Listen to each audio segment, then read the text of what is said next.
अमरावतीच्या तिवसामध्ये सातबारा कागदपत्रांची फसवणूक झाली आहे। तिलवासाच्या तहसील कार्यालयात फसवणुकीचा प्रकार घडलाय। तिघांविरोधात फसवणुकीचा गुन्हा दाखल आहे। बोगस कागदपत्र दाखवत सातबारा नावावर केल्याचा प्रकार घडला आहे।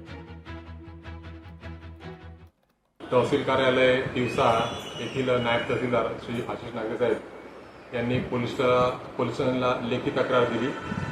त्यामध्ये 3 अर्जदार यांनी शासकीय दस्तऐवजाचं बनावटीकरण करून खोटे कागदपत्र दाखल करून सॉल्व्हन्सी करता अर्ज केला होता, मिळण्याकरिता अर्ज केला होता।